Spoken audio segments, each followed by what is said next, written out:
Akhirnya guys, Rocky Gerung akhirnya bebas ya, bebas gara-gara kemarin dia dilaporkan oleh siapa gitu loh, ke pengadilan. Ini arahnya ke pidana nih ya, ke pidana arahnya dan akhirnya dia bebas gitu. Mari kita lihat beritanya teman-teman ya, supaya Anda tahu karena Rocky Gerung ini bersentuhan juga dengan kita-kita ini teman-teman ya, karena dia dipermasalahkan mengenai, kebebasan berpendapat ya menurut dia ya, sedangkan gua adalah seorang yang mendukung kebebasan berpendapat, begitu.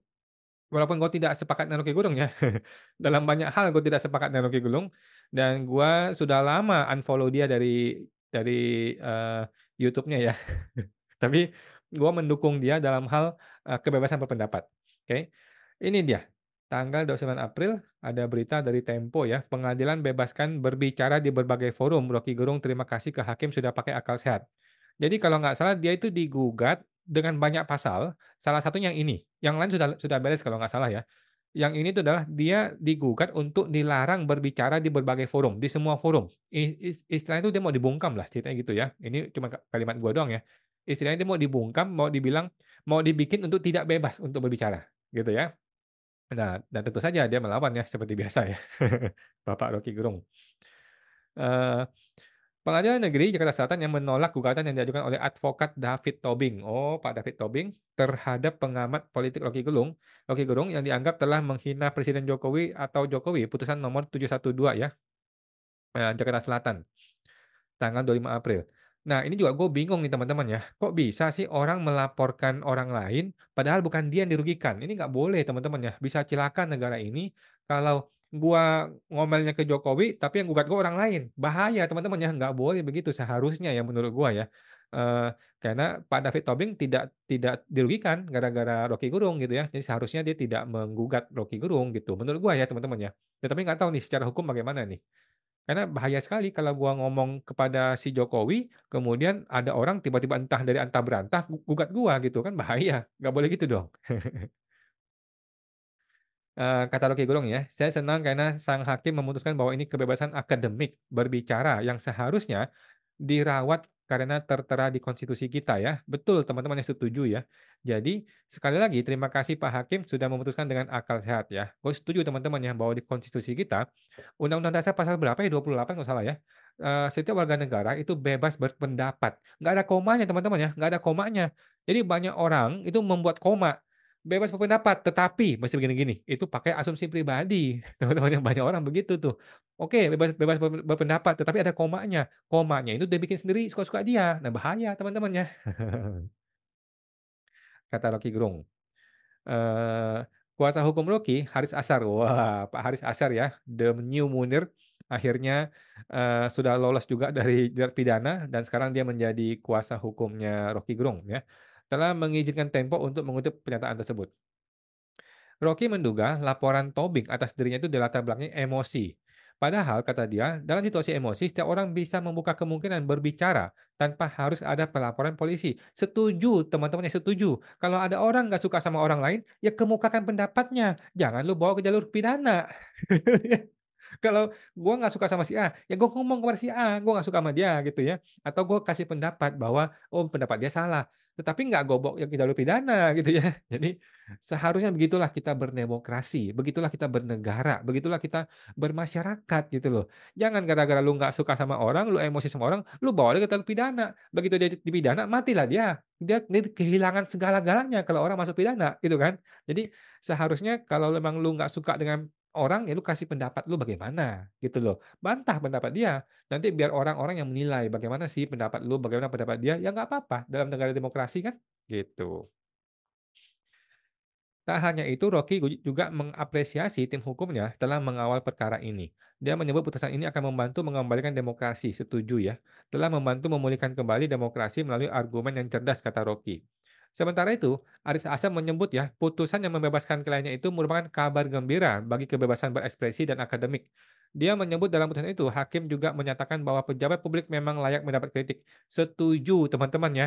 Jadi, pejabat publik dengan masyarakat itu berbeda ya, jangan disama-samain. Pejabat publik itu penguasa, dia dia punya kekuasaan.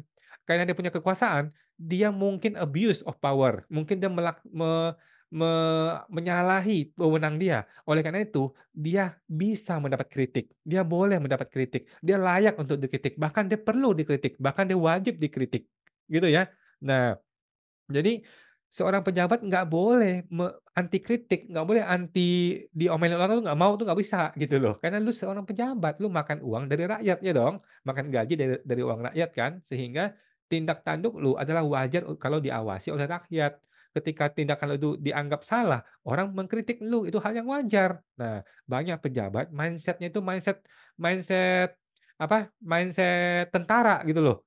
Kalau tentara itu kan pokoknya atasan mesti merintah bawahan, bawahan mesti ikutin atasan. Nggak bisa begitu dong, Bos, ya. Ini negara demokrasi, ya. Dia nge-refresh, gitu loh. Oke, lanjut.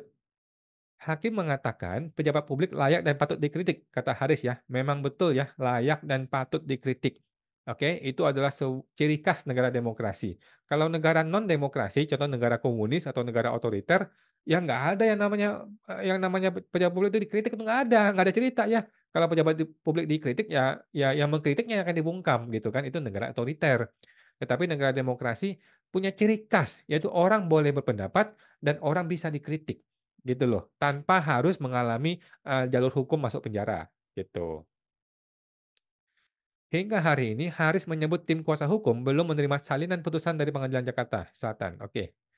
Gugatan David Tobing tersebut dilayangkan pada Kamis 3 Agustus 2023 ya. Agustus, September, Oktober, November, Desember, berarti sudah 7 bulan ya, 7 bulan. Memang lama teman-teman ya proses di PN itu. Dengan klasifikasi perbuatan melawan hukum ya, jadi kalau lu gugat ke PN tuh ada 2 macam setahu gua ya. Iya perdata itu ada 2 macam. Yang pertama adalah PMH, perbuatan melawan hukum, yang kedua adalah, one prestasi. Kalau nggak salah ya, mudah-mudahan gua nggak salah, oke. Sebelumnya tim kuasa hukum Rocky Gerung menyebut pengadilan tepat dalam memutus perkara dengan menyatakan Rocky memiliki kebebasan berpikir, berpendapat, atau memberikan pendapat terhadap suatu kebijakan pejabat publik seperti dijamin Undang-Undang Dasar ya. Betul ya, seorang warga negara memiliki kebebasan berpikir, kebebasan berpendapat, atau memberikan pendapat terhadap suatu kebijakan pelaksanaan publik. Jadi, walaupun pendapat dia ngaco, tapi ini dijamin oleh undang-undang, gitu loh ya. Karena ngaco itu kan menurut menurut si A berbeda dengan menurut si B, gitu loh. Jadi kita nggak bisa menilai pendapat orang. Yang bisa kita lakukan adalah kita memberikan pendapat yang berbeda, gitu loh. Kalau menurut lu Rocky Gerung itu salah pendapatnya, bagaimana pendapat lu? Tapi jangan lu hantam orangnya, jangan lu hantam dia masuk penjara, gitu loh. Ngerti ya teman-teman ya?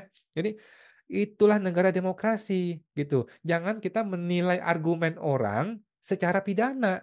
Kita masih menilai argumen dia dengan argumen kita balik. Kalau lu merasa argumen dia itu nggak benar, bagaimana argumen lu? Kita sampaikan argumen lu. Nanti biar orang yang melihat atau mendengar atau membaca menilai sendiri. Gitu loh negara demokrasi. Itu loh, oke? Jangan gara-gara lu berpikir argumen dia itu error, kemudian lu jebloskan ke penjara. Itu nggak jalan demokrasi kalau begitu, ya. Orang jadi takut berpendapat kalau begitu caranya. Nah, Majelis Hakim juga mengingatkan bahwa setiap pejabat publik harus siap menerima kritik oleh masyarakat. Setuju teman-teman ya. Nah, sekarang pertanyaannya, kritik itu sama nggak dengan menghina? Kan banyak orang begini kan, banyak orang membungkam pengkritik dengan berlandaskan, argumen bahwa itu adalah menghina, bukan mengkritik gitu loh. Nah ini blur teman-teman ya, ini nggak jelas aturannya, nggak jelas maksudnya nggak jelas, ukurannya.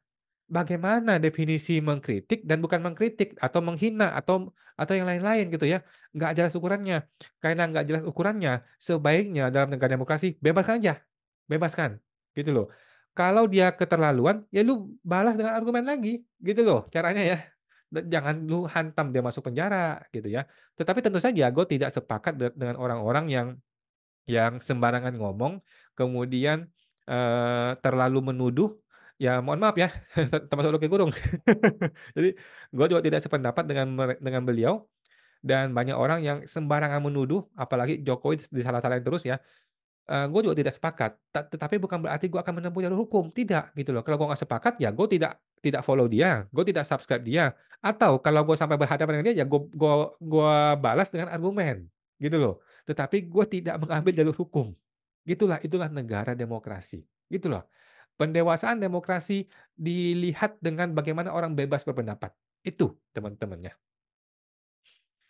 Sepanjang kritik tersebut tidak menyerang personal atau individu, tutur kuasa hukum yang tergabung dalam tim advokasi untuk demokrasi atau TAUD. Itu, jika pernyataan Rocky mengandung kata-kata kasar saat menyampaikan kritik, namun tidak mengandung pelanggaran hukum. Iya, teman-teman setuju ya? Teman-teman ya, setuju ya? Jadi dia tidak menyerang personal, ya, itu sudah pastilah ya, karena ini pun sulit teman-teman, ini pun susah ya, menyerang personal dengan tidak menyerang personal tuh susah susah ngomong teman-teman ya. Karena ini pejabat guys ya, ini pejabat, kalau lu pejabat, dikritik orang, ya akan sangat ambigu, ini menyerang personal atau tidak menyerang personal, akan sangat ambigu. Oleh karena itu lebih baik nggak usah ada pasal seperti ini, nggak usah kita bahas personal atau individu. Pokoknya kalau ada orang nggak sependapat, ya silakan berpendapat. Gitu loh, silakan kasih argumen yang berkebalikan, nggak ada masalah, gitu kan. Cuman beberapa orang yang punya kekuasaan jadi merasa punya kekuasaan, merasa sombong, arogan, dia pengen menghantam orang itu, pengen mematiin orang itu, tetapi maksudnya di penjara gitu loh. Akhirnya kan demokrasi jadi kacau balau gara-gara itu.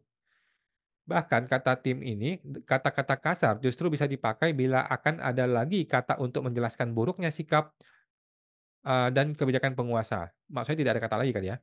Situasi itu jelas terjadi sepanjang rezim Jokowi yang terus mengabaikan kepentingan masyarakat. Nah, ini kan pendapat, teman-teman, ini pendapat ya. Tentu saja gua bisa tidak sependapat, ya gua bisa bisa nggak setuju dengan orang ini. Tetapi kan bukan berarti gua menghantam dia masuk ke penjara gitu kan, gitu loh. Jadi dia bilang Presiden Jokowi terus mengabaikan kepentingan masyarakat. Lah buktinya apa? Kan nggak jelas, gitu ya. Tetapi kan ini pendapat, teman-teman, biarlah dia berpendapat, gitu loh. Maksud gue ya, teman-teman ya. Oke, lanjut. Gugatan David Tobing ke PN Jakarta Selatan ya. Putusan gugatan disampaikan oleh, David Tobing ini dibaca pada Kamis 25 April ya. Gugatan tersebut terdaftar dalam perkara 712 PDT G itu gugatan 2023 PN Jakarta Selatan, oke. Adapun petikan putusan sebagai berikut ya, mengadili dalam provisi menolak tuntutan provisi penggugat, oke. Dalam eksepsi, menolak eksepsi tergugat untuk tergugat ya. Seluruhnya dalam pokok perkara menolak gugatan penggugat dalam konvensi untuk seluruhnya. Bingung nih istilah hukum. Dalam rekonvensi menolak gugatan penggugat dalam rekonvensi untuk seluruhnya. Hakim juga mewajibkan David membayar biaya perkara sebesar 300.000. Oh, murah banget. Kalau di petun mahal. Gue di petun 500.000 satu kali masuk. Putusan ini diputus oleh Dujuyamto sebagai hakim ketua ya. Oke. Pengacara David Tobing mengajukan permohonan ke Majelis Hakim PN Jaksel agar menghukum Roky Gerung tidak lagi mengucapkan kalimat hinaan ke Jokowi. Nah, makanya kalimat hinaan ini bagaimana definisinya? Susah, Bos. Susah ya. Jadi kalau dia menjadi tidak boleh ngomong kepada semua akademisi dan semua kampus, akhirnya kan dia jadi tidak bisa mengucapkan kalimat penghinaan, dia juga tidak bisa mengucap kalimat yang tidak menghina gitu loh. Jadi absurd gitu loh. Menghukum tergugat untuk tidak mengucapkan hinaan kepada kepala negara sebagai representasi penggugat selaku warga negara Indonesia. Nah, jadi dia merepresentasikan, kepala negara gitu. Waduh, nggak jelas. David juga meminta hakim menghukum Roky Gerung untuk tidak menjadi narasumber di televisi, radio, seminar maupun media sosial. Ini kan terlalu parah, teman-teman ya, terlalu parah, terlalu absurd kalau begini caranya. David juga meminta hakim menghukum Roky tidak menjadi pembicara selama seumur hidup. Kacau kalau begini. Kalau ini dikabulkan, rusak demokrasi, Bos. Ya, nanti kalau gua ngomong salah dikit, nanti gua terancam. Gua jadi nggak boleh ngomong lagi. Nanti YouTube gua di closing gitu ya. Nah, jadi bahaya demokrasi begitu caranya. Ya. Tetapi untunglah hakim membebaskan Roky Gerung. Menghukum tergugat untuk tidak menjadi pembicara, narasumber, wawancara, baik monolog maupun dialog di berbagai acara yang diselenggarakan di suatu tempat, televisi, radio, seminar-seminar, universitas, dan melalui media elektronik, YouTube, Instagram, bla bla bla, Thread, TikTok, Twitter, Facebook, Zoom, Google Meet, Microsoft, dan sejenisnya selama seumur hidup, kata David. Selesai ya? Selesai. Gila. Nah gitu deh teman-teman ya. Jadi terus terang gue bukan pendukungnya Roky Gerung. Gue cukup banyak yang gue tidak setuju dengan argumen Roky Gerung. Tetapi gua tidak pernah berpikir aja enggak ya, bahkan di dalam mimpi pun gua nggak pernah bermimpi untuk mempolisikan orang hanya gara-gara perbedaan pendapat, gitu loh ya. Walaupun dia anjing-anjingin gua gitu ya, walaupun kalimatnya sangat menohok ataupun sangat menghina, ya sudahlah, biarlah orang berpendapat gitu ya. Biarlah orang berpendapat suka-suka dia, toh nanti akan berlalu anyway kan. Jadi orang seperti Roky Gerung juga suatu hari akan meninggal gitu ya, bukan berarti gua doain dia meninggal ya. Tetapi maksud gua, kita sudah melihat ya di dunia ini orang-orang yang benci kita juga pada meninggal ya, orang-orang yang baik juga meninggal. Jadi, itu semua ya sudah akan berlalu juga anyway gitu, tapi nggak perlu kita ambil hati, apalagi sampai kita mau menjarain orang. Kalau kita penjarain dia, itu akan membekas seumur hidup dia dan kita juga ya, kita akan menjadi orang yang pelaku ya, orang yang memenjarain orang. Itu juga menurut gua tidak baik juga ya, menurut gua ya, tetapi gua juga nggak tahu ke depannya bagaimana ya. Itu teman-teman ya, intinya selamat buat Pak Roky Gerung sudah bebas dan selamat untuk demokrasi Indonesia yang hampir cilaka tetapi, masih selamat ya. Oke, thank you teman-teman, semoga terbantu lagi.